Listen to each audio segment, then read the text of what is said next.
Hey, Mark here. I just wanted to give you a quick overview of what this episode's going to be about. So, I spent about the last 18 months researching 82 vampire films to see if vampire movies are better, according to critics and audience members from Rotten Tomatoes and IMDb, if these vampire movies feature a lot of teeth to body blood consumption or no blood consumption. No vampires bite anything. Are they better if vampires abstain from chugging blood from their victims? So this is a really random episode. I just wanted to.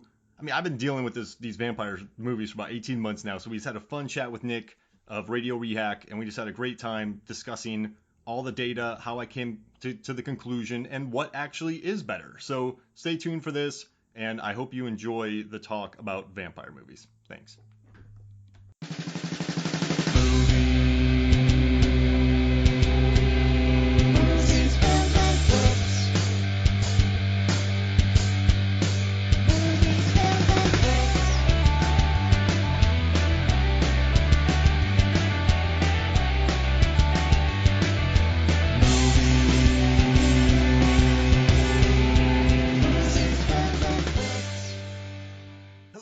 Welcome to Movies, Films, and Flicks. I am Mark, let the right one in, Hoffmeyer, and joining me is Nick, let me in, Rehack. I don't know why that's funny. I'll take it. I mean, they're both very good vampire films. Absolutely. That's a problem. I always wait. Whenever I pre-write an intro, it never works for me, so I always come up with it on the fly, and I'm like, why don't we just do the let the right one in ones? And it works out great. I did a pivot. I mean, those are two classics, right? Well, Let the Right One In, I think, is a stone cold stunner classic. And then I think that Let Me In is an excellent remake that belongs on the Mount Rushmore of horror remakes, I would say. That sounds about right. Oh, no, absolutely. And it is one of those rare ones. That, and I think Fright Night would double as another one where it's like, hey, this is actually good. Like, you don't really expect it because you go in having all these preconceived notions because you've seen the original one a handful of times. You already have that association with the film, so you're going in like, this isn't going to cut it. And then it finds a way to surprise you, and you're like, I'm wrong. But then you go to do that for another film, and it lets you down. And so it's real hit and miss anymore. You can't really trust it. Absolutely. And I'm so happy you brought up Fright Night 2011 because, I mean, David Tennant, Anton Yelchin, Imogen Poots, Toni Collette, Christopher Mintz-Plasse, Colin Farrell, such a low. I'm just naming names now, but it's just such a stacked cast, and I love the chemistry of them. Actually, Anton Yelchin and Imogen Poots reunited for Green Room, which is my favorite 21st century horror film. I think it's outstanding. So yeah, I'm really glad you mentioned that. I'm really glad that you joined me today, Nick, because it's just I've spent the last year and a half analyzing these 82 vampire movies and counting, with a stopwatch and with timestamps, the amount of blood consumption in each. And it's been so long I don't quite remember where the idea came from, but I think one day I was just sitting there. So my ideas for these massive data articles come from something that makes me laugh. So I think I was sitting there watching Thirst or one of those movies, and I just thought, man, there's a lot of blood drinking in this. I wonder if it's better if they drink more blood or less. And then I was like, okay, well, I might as well research it. And I was totally naive into this because I'm like, I'll just grab 50. So I gathered all the movies I owned. I went to Hulu, Amazon, HBO, Cinemax, Showtime, any free trials, and then eventually I just did them. My local library, Hoopla, Tubi, Crackle, TV. You scoured the earth. Yeah. Dude, you wouldn't believe how happy I was that Son of Dracula is streaming for free on Tubi now. I was like, oh my gosh. So I found that and I just scoured through it. And, I was going to go 50. But I don't know. I don't know if you know this about me, but I was like, there's 50, but there's more. So I was like, I'll do 60. And I was like, then I'll do 70. Then I'll do 80. And I was like, then I'll get 82. And then I'm completely spent. 82 is the sweet spot. Now, moving forward, anytime you're collecting data, 82 is where it's at. Oh, that's my goal for every data post now is 82.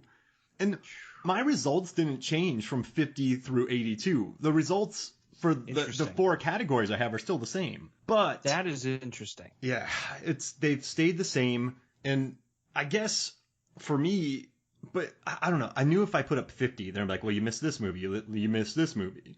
So I was like, I'm gonna get 80, and then I was like, I'll do 82 because Blood Red Sky just came out. So this 82 feels pretty good, man. But I'm tired. I'm tired of, like, they've sucked the life out of me.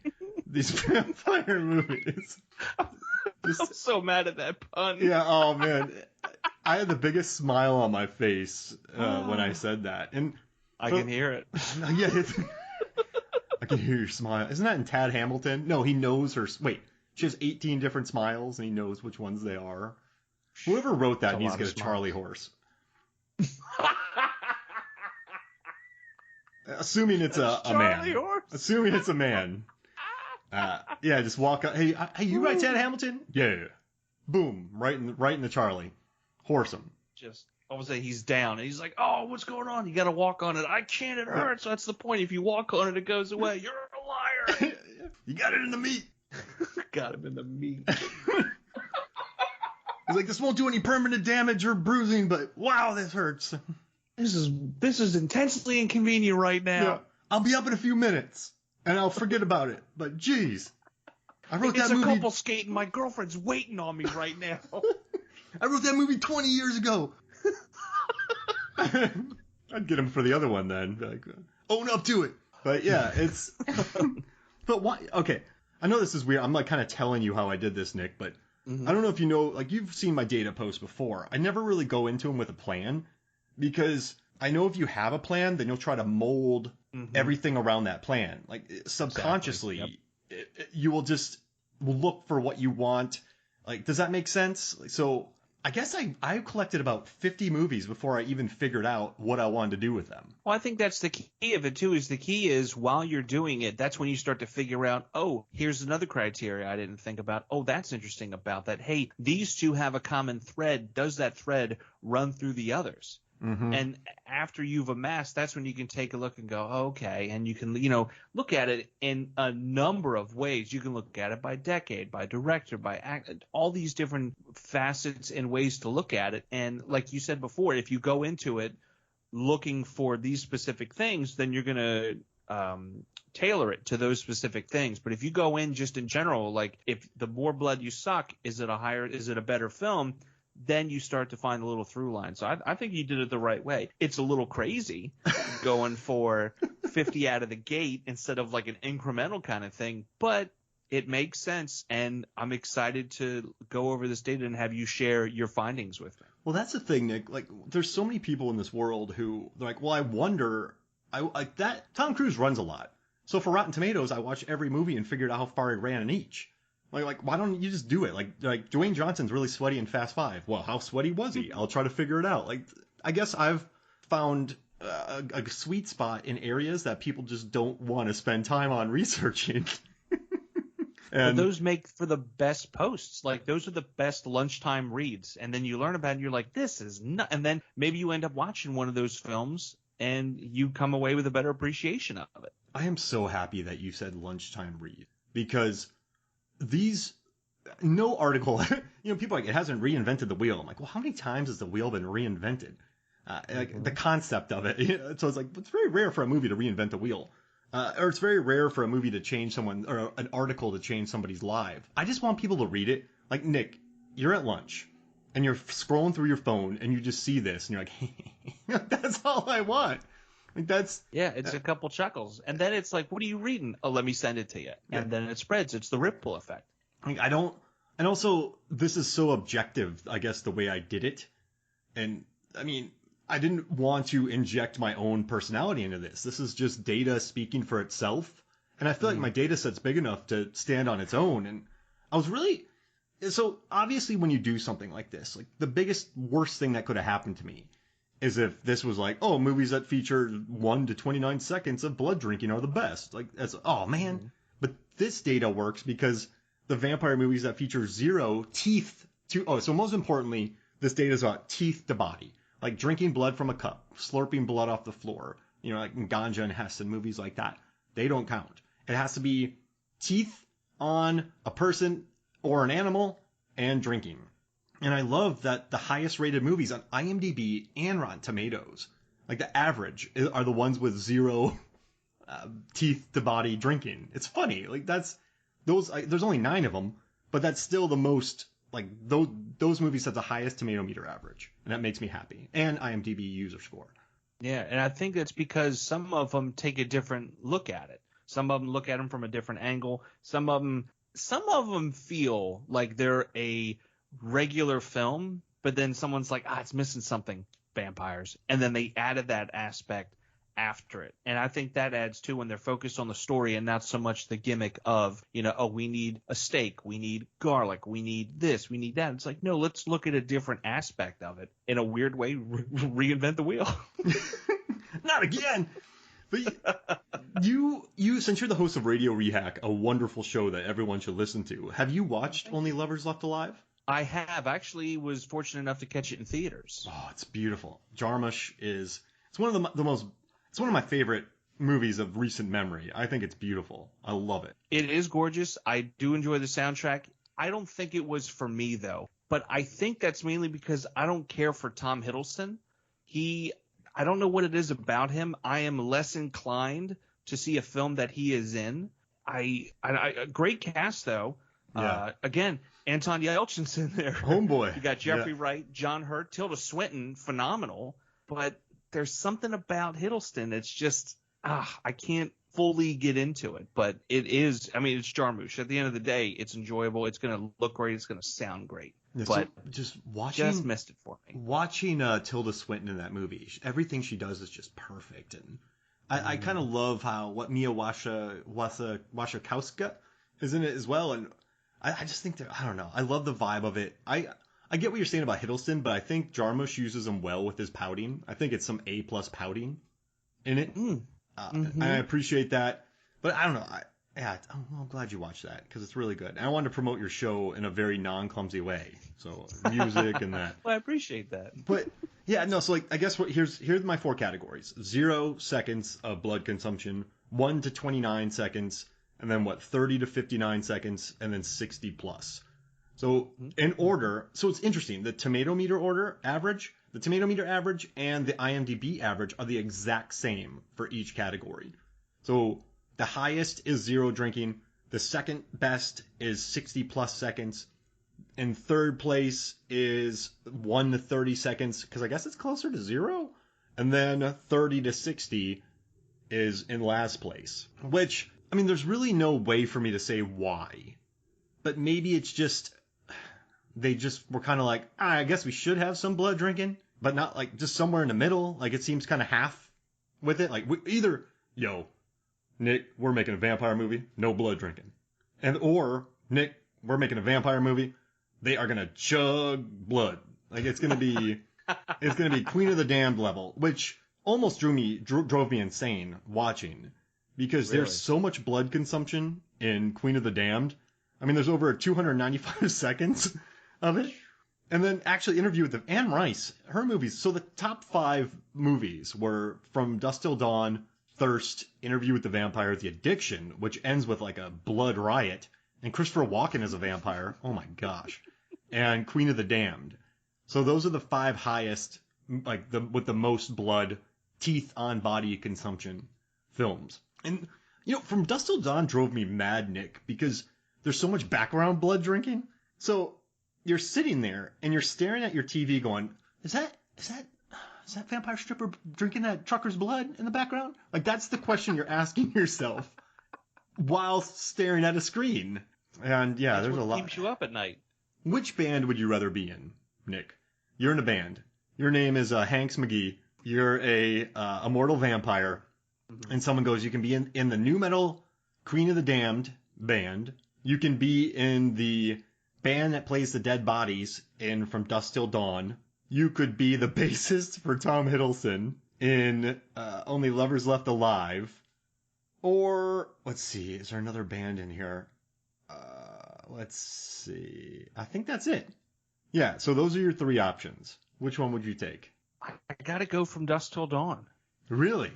Yeah, it's a rowdy atmosphere. Like it is nuts. And I think that's that's such a high energy show, and that's going to be that much more exciting, I think, than the other ones. I think the other ones would start to become a little, like, especially Queen of the Damned, like, it'd be a little off-putting after a while. It's like, hey, are they even paying attention to us, or are they just busy drinking over there?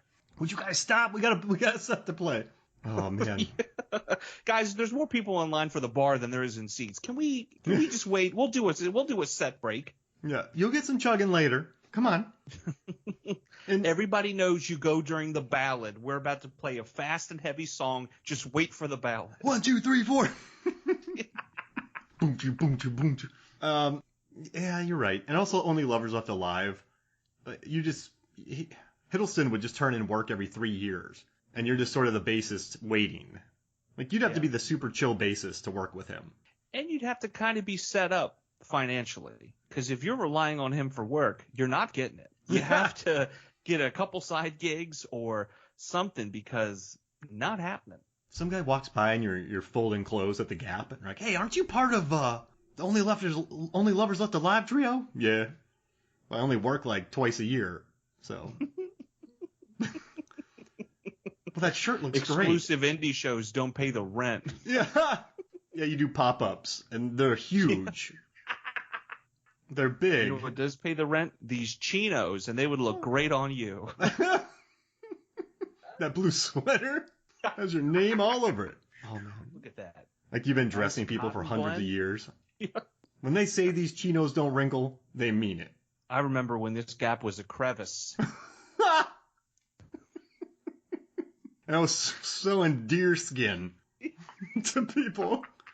Oh, yeah, this dough will fit you perfectly. Oh, man. This is fresh beaver hide we just got in. This beaver jacket. Yeah. Now hand me 10 fish and get out of here. I was selling clothes before money. I was bartering. Yeah. Oh, we've created another character. But I got, like, just, it's been nice to just get this off my chest, though, Nick, because I guess I never knew what to expect. And it was fun, actually, watching all the horror movies throughout the ages. And I got to watch the evolution. So you have Dracula, 1931, where just as someone's neck is about to bite, they cut. And you're like, oh, okay, so you assume it, but you never see it. But then you get something like the horror of Dracula, where you get close, and then you cut. And then watching them through, like, the 70s, the 50s, going through with Martin by George Romero, the different adaptations of the way that they've treated the vampires.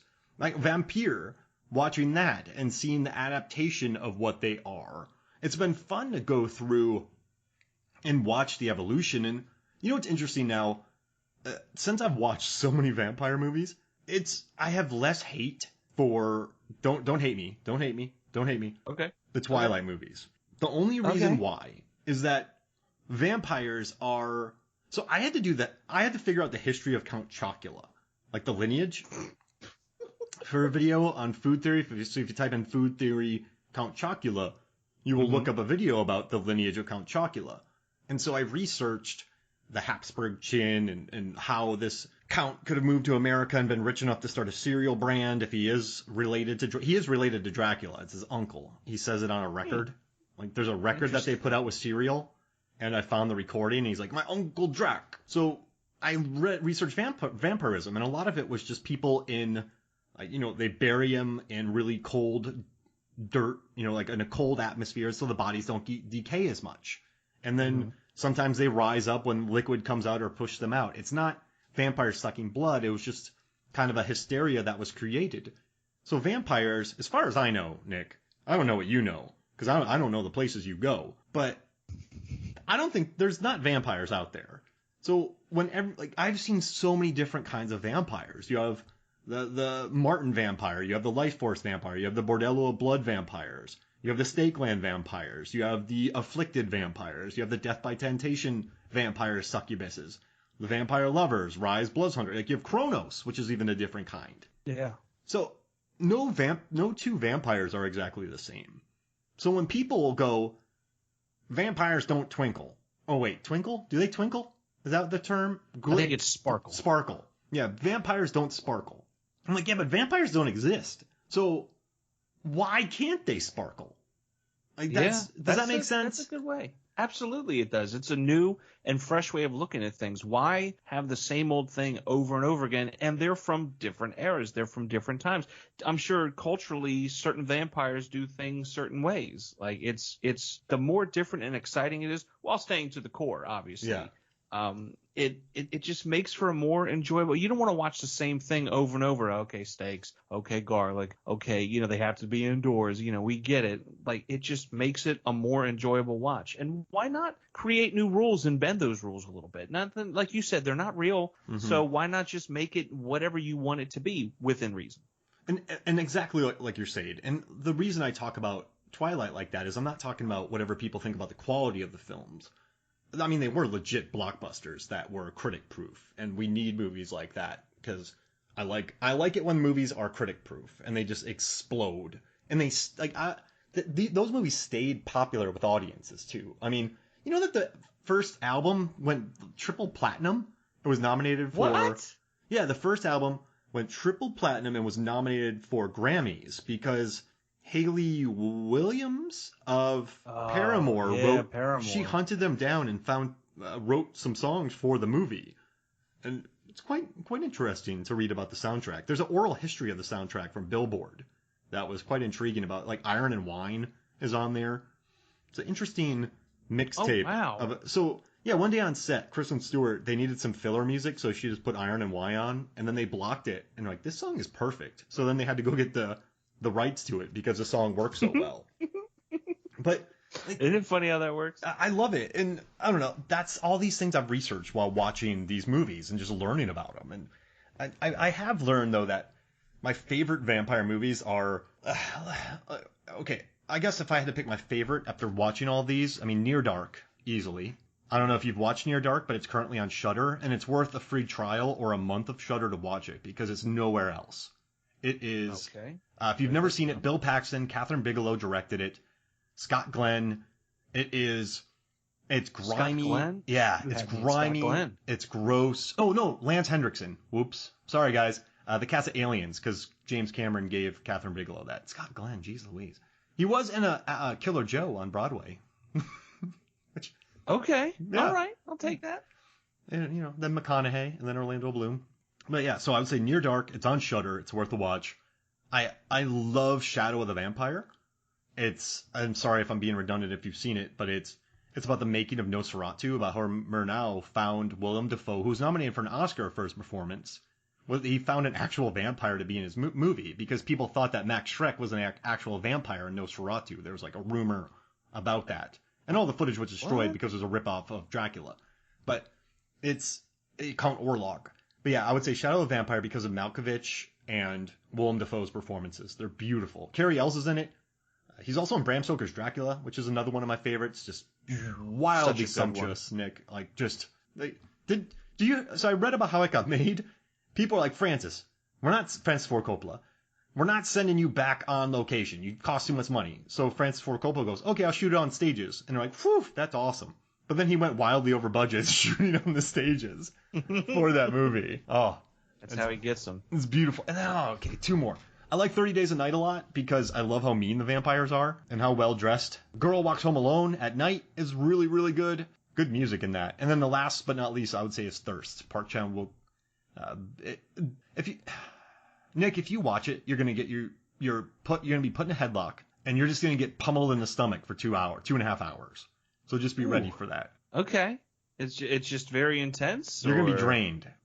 Yes, super intense. There's wild sex in it. There's incredible violence. It just relishes in blood and sadism, and it's essentially a descent into hell. A good man has this wild descent into hell, and it still owes me $10. It jumped through the screen, took my wallet out, took all the money out of it. I only had $10 because who has that much money in their wallet now?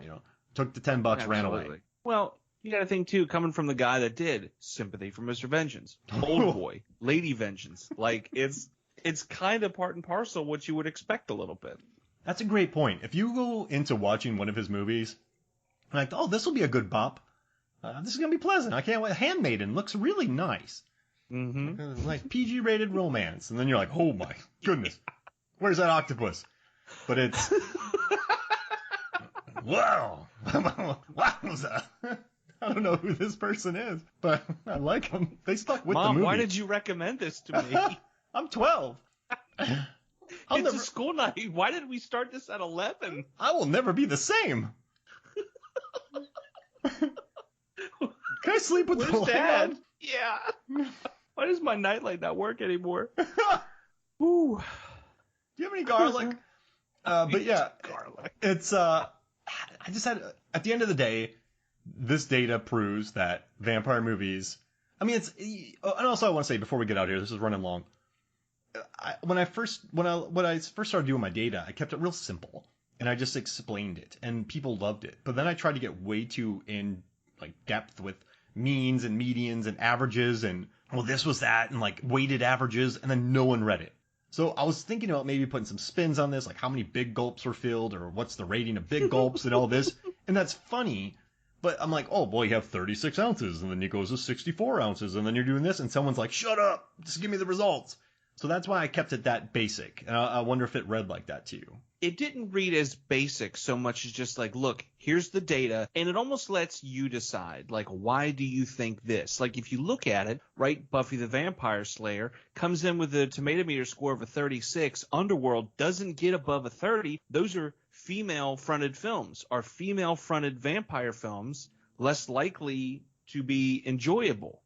Along with all the blood drinking that goes on, because Underworld has a good deal, runs everywhere from 13 seconds all the way up into 65 seconds.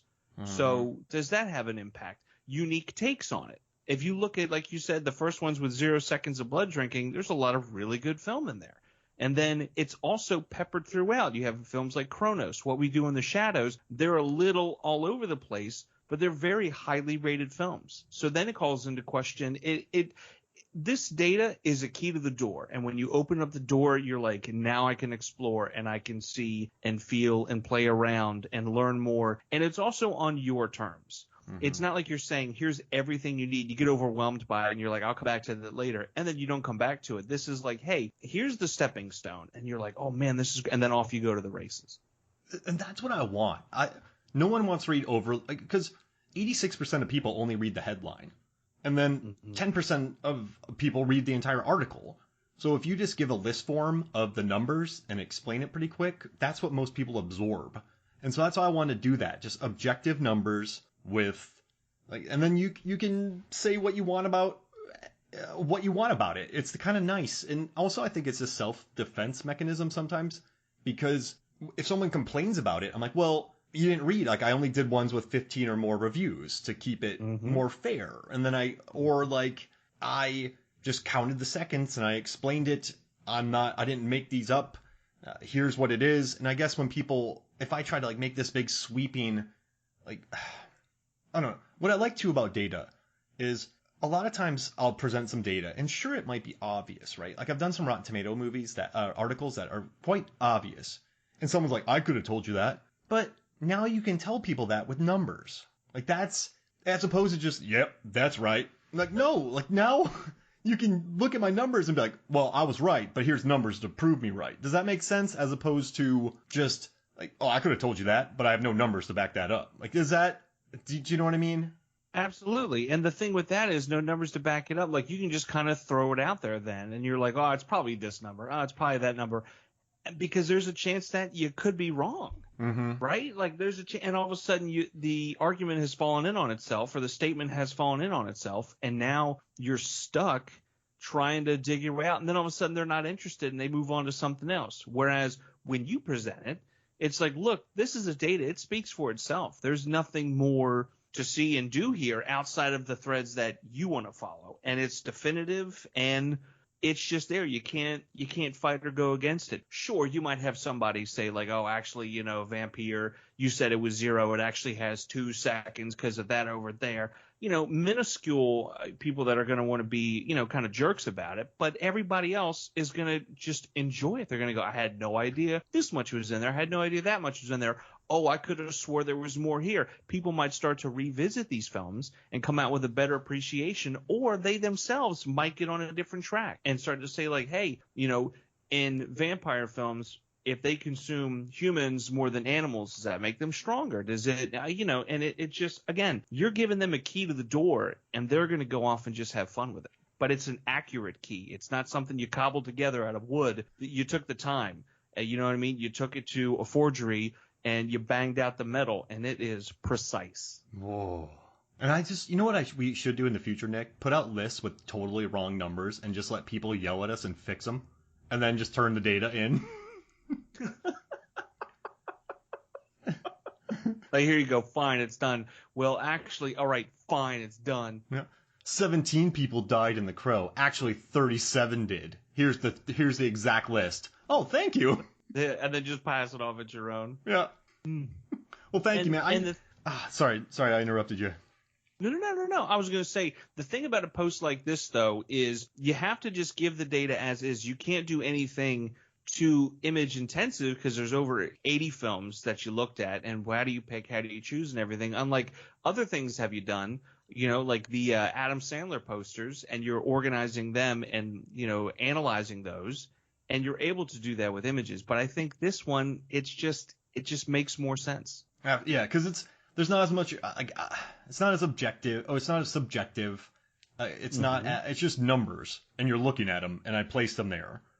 I can't even begin to explain why the movies are so much lower than the zero ones, but I don't know. It's just the numbers. So now it's something to laugh about. Like vampire movies with no teeth to body, blood consumption have the highest IMDb and tomato meter averages. That's funny. That's a headline. Yeah. So. And it might even inspire somebody. Like, you know what? I'm going to make the bloodiest, toothiest necked vampire film, and it's going to be the highest rated one out there. Now you've set a bar for somebody to go and crush. They're like 295 seconds. Get ready for 500 seconds of teeth and neck. Oh man, George Lucas is going to re-edit Star Wars to just feature vampires in the background, in a deep background drinking blood. Well, actually, my movies have 7,000 seconds of blood consumption, so I've changed that. Just you're in Tatooine, and just in the deep background, there's just some vampire munchkins on a Jawa. Or there's some random long-necked alien, and they're all just biting in there, and you have to count each individual one. Something jumps on Rancor and drinks all of its blood for 12 minutes. And then they get a second Rancor in there, and it happens again. And then you're like, are they just looping the same footage, or what's happening? That was 15 minutes of my life. And then the thing just explodes. After I got too greedy. Oh no! Wait, it sucks 2 Rancors out of all its blood, and then it grabs the little creature that is with Jabba. That's like yes. Oh man, what's that little bugger's name? But I wish I could remember now. Not Seal Bibble, not Babu Frick. Hey. Yeah. No. So then the thing just grabs Babu Frick, and then that's its wafer thin mint, and then it explodes. Yeah. They always said we could do it, but we never asked if we should do it. Should we? And that's my story. Forrest Gump. One time I drank 14 people's blood. It was all right. I don't recommend it. All right. Before we get out of here, I just want to work one bit on you. All right? Go for it. Life is like a box of chocolates. You're always going to get a piece of chocolate. I'm for it. Cool. I don't know if that's too much of a bit. No, I think it's true. You're always going to get a piece of chocolate. Think of all the holidays. Christmas, you're getting chocolate. Easter, you're getting chocolate. Halloween, you're getting chocolate. Labor Day, you're getting chocolate because you're at a cookout. There's probably a cake. Back it up to Memorial Day, the same thing. 4th of July, the same thing. Yep. All these different holidays. Boxing Day, let's take it around the world. Mm-hmm. You're gonna get chocolate. I mean it literally too. I'm not popping any metaphors or allegories in there. Yeah, you're right. All right, let's get out of here, man. Hey, promote your show, which I love. Let people know about absolutely. it. And you forgot to promote the other day. You posted it, and then you just completely forgot to put up a post telling people it was online. But if you subscribe, you get it anyway. Something? That is true. Head over to Mixcloud.com, Mixcloud.com, and just search for Rehak Radio, REHAK, in the word radio. I have a little radio program I put out every Tuesday.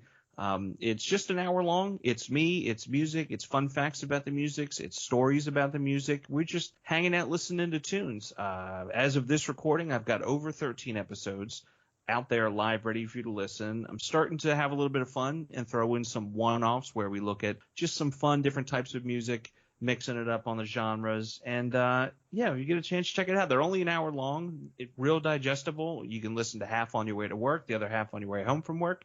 Just a good old time. You know, my work it's at home right now. So I go and I walk around the block like I'm walking to work, and I listen to it. There you go. I don't There you even know go. what That's that the way to means. do it. Some of my bits fail. Some of them fail. Some just fall on their faces. But you know what? I look at it as like baseball. You're not going to hit 1,000. So, or you're not going to drink any blood at all. Like, it happens. Not in baseball. Yeah. Not in baseball. Blood-sucking baseball bastards. That actually sounds really cool. Yeah. I'm not going to lie. I would check that out. Bottom of the ninth. 2 outs. A vampire attacks. Major League. All right, let's get out. All right, I'm gonna get out of here. Thank you so much for joining me, Nick. Thank you for having me. All right, so for me, Mark Hoffmeyer, for Nick Rehag, this is Movie Sons of Flicks. We'll see you next week.